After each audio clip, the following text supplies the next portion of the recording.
Bonjour et bienvenue pour cette nouvelle quotidienne du festival. La fin approche à grands pas avec la cérémonie de remise des prix spéciaux ce soir en mairie d'Annecy.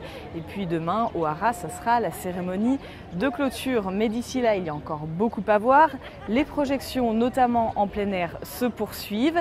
Exemple, hier soir au château, vous le voyez sur ces images avec la projection d'un film de 1959, Le songe d'une nuit d'été.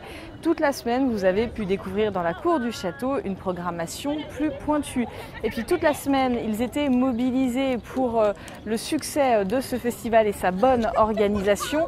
Les bénévoles, ils étaient plus de 300 présents à Annecy cette semaine. Et puis ils étaient nombreux pour gérer la foule ce matin devant la salle Pierre Lamy. Il faut dire que les spectateurs étaient venus très nombreux pour le Work in Progress consacré à Astérix, le domaine des dieux. L'équipe du film était là, à commencer par les deux réalisateurs, Louis Clichy et Alexandre Astier. Nous les avons rencontrés, on les écoute.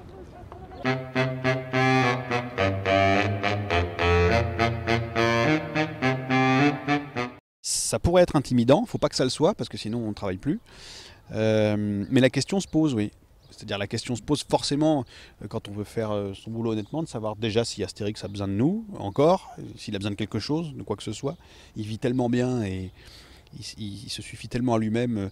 Mais bon, c'est aussi une proposition extrêmement flatteuse que de se voir confier un truc comme ça. Depuis que vous présentez ce film, il a été vu à Cannes, il a été présenté les premières images aussi ce matin à Annecy. Comment vous sentez le public vis-à-vis de ce film? Parce que ce matin, il y avait un monde de dingue pour participer au Work in Progress. Il y a une vraie attente, vous le sentez comment là? Bon, les gens s'emmerdent. Hein. Oui. Les gens viennent en masse parce qu'effectivement, ils ont beaucoup d'espoir. Ils sont vraiment très motivés. Après, il reste une demi-heure, ils ont compris que voilà, oui. Il n'y avait rien à se mettre sous la dent. Non, je pense qu'il y a une attente. Ouais, alors, dans le milieu de l'animation, puisqu'on est, on est dans le milieu de l'animation, je pense qu'il y a une attente par rapport à ce film parce que c'est une icône et que évidemment c'est une adaptation qui n'a pas encore été faite et que ça aurait dû être fait depuis longtemps peut-être en image de synthèse depuis le temps que ça existe et que c'est vrai qu'on nous attend en tournant là-dessus.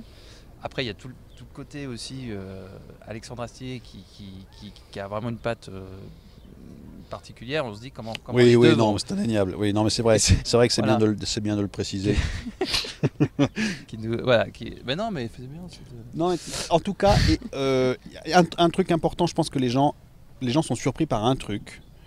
C'est que normalement les films en images de synthèse de cette qualité-là, de ce budget-là, pardon d'être un peu trivial, mais enfin quand même c'est assez rare pour le souligner, surtout en France seule, quoi. Normalement ont le caractère des films doublés parce qu'ils viennent des États-Unis et que on a affaire à des personnages dont les répliques ont été modifiées pour pouvoir rentrer dans les mouvements, etc. Donc c'est pas vraiment aussi drôle qu'en original parce qu'il a fallu se débrouiller à ce que ce soit le plus drôle possible, mais ça n'a pas été fait pour. Là, moi je l'avais jamais vu avant, honnêtement.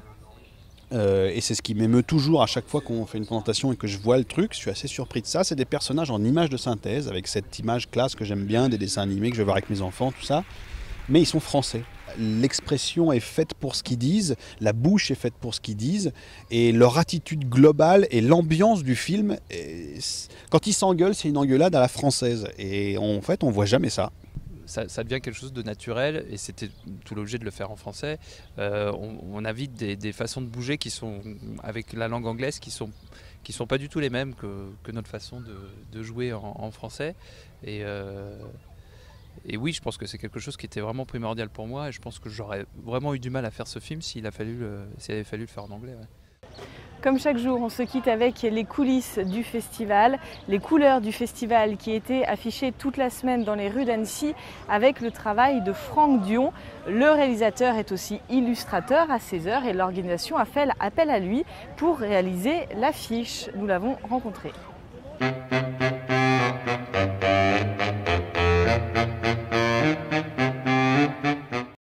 très content qu'on fasse appel à moi pour faire l'affiche, parce que c'est quand même une très belle visibilité.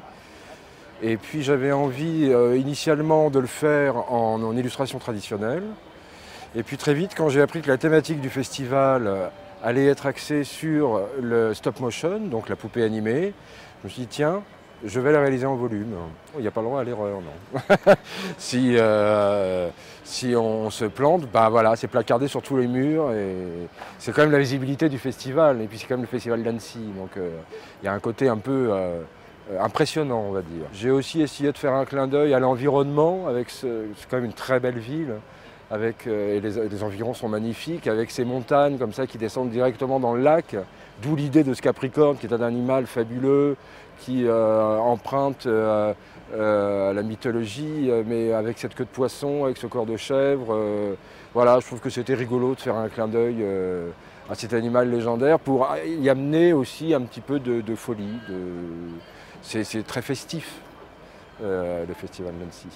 Demain, samedi, ce sera la dernière journée du festival Quelques temps forts. Une programmation consacrée au Japon dans les salles de cinéma. La soirée de clôture aura lieu au Hara à 20h30. Et puis à 22h15, sur le paquet, vous retrouvez le long métrage primé. D'ici là, on se quitte avec quelques images de la sélection film de télévision avec le film La Bûche de Noël, un film réalisé par une équipe franco-belge. Et nous, on se retrouve demain pour la dernière quotidienne. Bonjour, cher client, veuillez vous diriger par la caisse 3. Allez. Bonjour. Bonjour. Posez vos achats sur le tapis roulant.